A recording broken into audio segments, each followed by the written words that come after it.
Hi, well I'm in Vancouver Island with this amazing lady called Matilda. We're actually in Victoria and you've brought me to a graveyard. Why?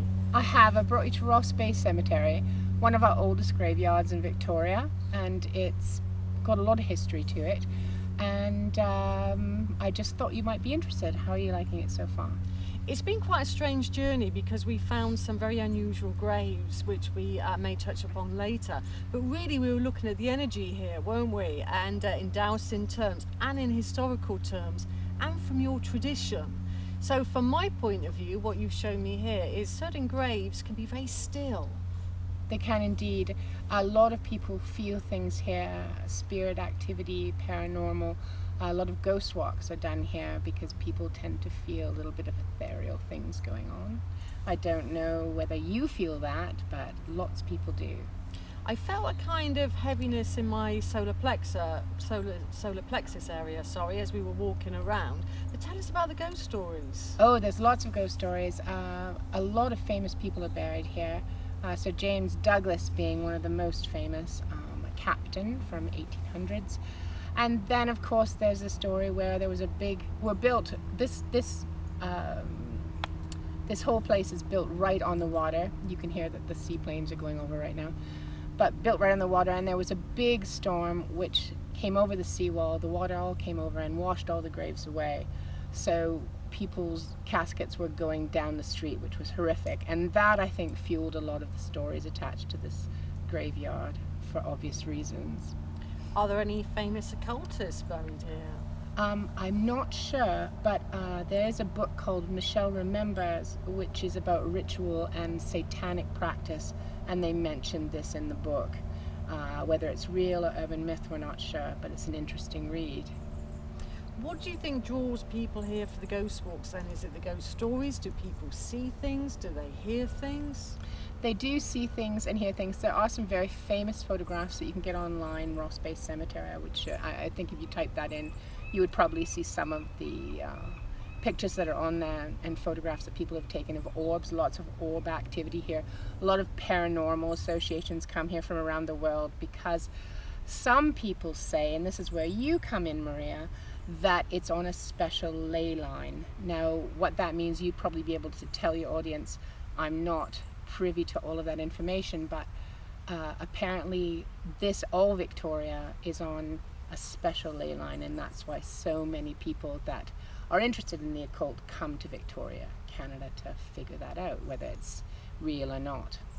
Well, I agree, and earlier on my stay here on Vancouver Island, I met up with Peter Tongue, and he said a very similar thing. It's almost like the leys here draw people from, from Europe and from England, because even our most notorious black magician called Aleister Crowley was said to have come here with Catherine Maltwood. So there's definitely something here that links dark magicians, talented occultists as well probably, and also our royal family, because according to Peter, during the war this was going to be a place for the royal family, and perhaps that's what Aleister Crowley was checking out. There's a myth that the royal family had some kind of bunker put here just in case they needed to escape. As it was, the Queen Mum made them stay there apparently, but apparently there's a place that the royals would have come. Aleister Crowley, quite famous for coming here, really under the wire. Apparently he stayed just up the road. Not sure whether that's true or not, but I'll show you the house later.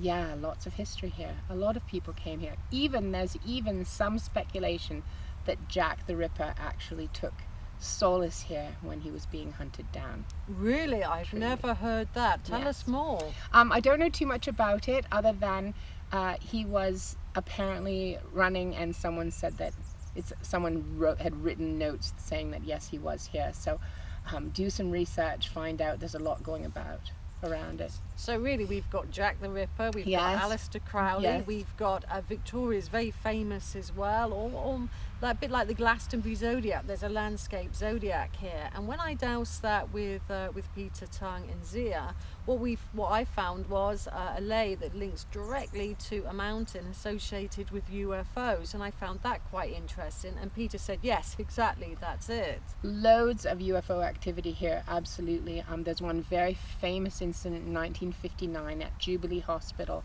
where a whole ward was called to the window to watch a UFO, and it stayed there for 15 minutes. It's documented, interesting stuff. We do have, up in Comox, we have Air Force Base, lots of activity up there, whether it's actual UFO or Air Force activity, not sure, but lots of people have taken lots of orbs in the sky, and yeah, lots of UFO activity here as well. Would it be fair to say that Victoria is like the paranormal capital of Vancouver Island? People flock here from all over the world because of it. It's got a big reputation for being supernatural, things out of the normal realm. Some people even say there's vortexes here, which is a whole nother issue that I don't know much about, but I'd love to explore it. Maybe we should do that together one time. I think we Lots should. of fun, yes.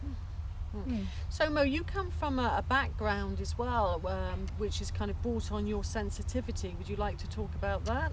I come from a great long line of earthy women that I was raised in my own craft, which I guess some people would call witchy. But yeah, just learning to love the earth and using the elements of the earth to guide your life. That's what I do, and I love it. I love that way of life. Harm nothing, and try to take nothing with you, and just enjoy life. And that's a beautiful way of living, you know, harm nothing. I mean, that really is a wonderful way, because I really do feel sometimes witchcraft has such a kind of bad reputation, and yet clearly here you are a very sensitive, wise woman that is, you know, gifted in the craft. And you have this amazing aura about you. You've got these beautiful blue eyes, and you're of the light, aren't you? Because, like I say, it gets a bit of a bad reputation at times, doesn't it? It does. I mean, when people say, "Oh, you're a witch," it doesn't necessarily mean you ride a broom and you're casting spells on everyone that meets, and you have some kind of vengeance doctrine behind you. It doesn't mean that. So it's nice to meet other people here, and there are lots of people on Vancouver Island that practice earth magic, which is quite different from the Hollywood version of what a witch is. So what's a witch to you then, Mo? A witch, I mean, a witch is such a generic term. I think it could mean anything. I like to just say I'm EarthCraft. I like that better, where Gaia rules me. And I try and respect that. To me, that's my craft. Well, I love that, because, you know, EarthCraft, that really resonates with me, you know, working with earth energies and lasers and stuff. So I love that term, and I really do feel it's there's a growing interest, isn't there, in EarthCraft, in Wiccan, and in various different arts, because people feel a disconnect. Would you say that's fair, that people have a disconnect with the earth? I think as we progress, and we are progressing, some for the worse and some for the better, as our earth starts to hurt from what we've done to it, I think people are more aware of what's happening, and I'm hoping that more people will come together, because I think what we think essentially becomes what happens. So if we get more unified and start loving Gaia instead of hurting her, I think that the contraindications of that are nothing but good. There are no contraindications of that, coming together and just helping each other. Is that realistic? I don't know, I hope so.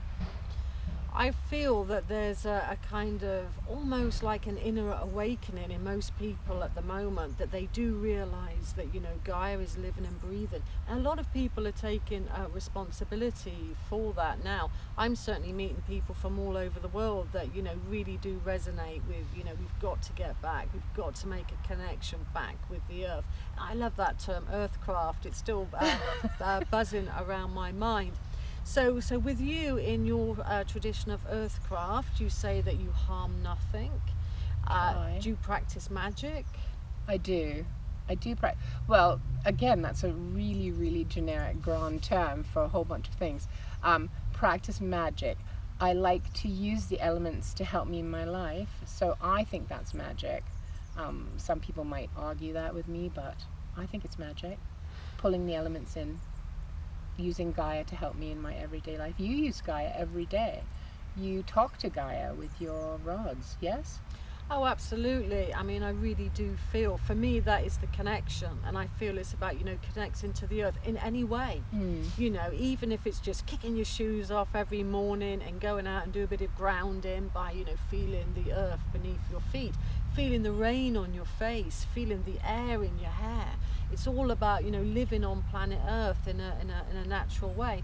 And for me, it could be just literally walking with my dog through a forest, and suddenly I smell the air, I smell the earth, I smell the trees, and I feel a part of the earth, not that disconnect away from the earth. And I think even if we live in cities, isn't it, we can practice our magic. Absolutely.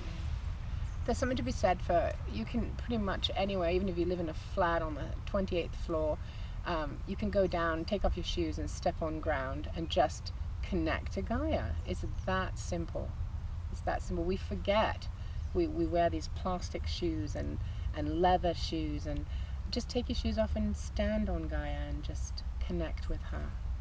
That's it. So if people wanted to connect with you here on Vancouver Island or anywhere else in the world, how would they do that? They could certainly get in touch with you, Maria, because you know exactly where I am. That would be brilliant.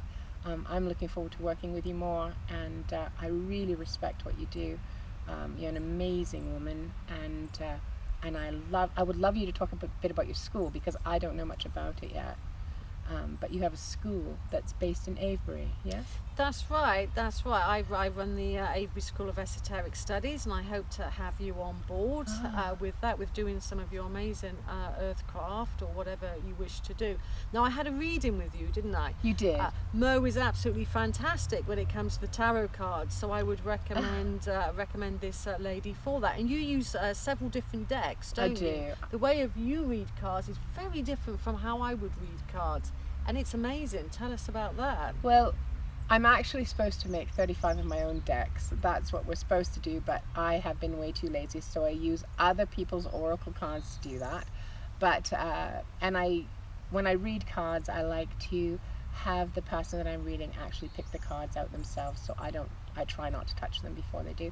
But it's a really fun way of doing it, and the great thing I like about the way I read cards is that you see what I see. So if it says Egypt on the card, we're talking about Egypt. So you see Egypt and I see Egypt before I read, so it's not like it's some kind of esoteric card that's turned over and you don't have a clue what I'm going to say. So I like that because it brings you into the reading, and that's important to me.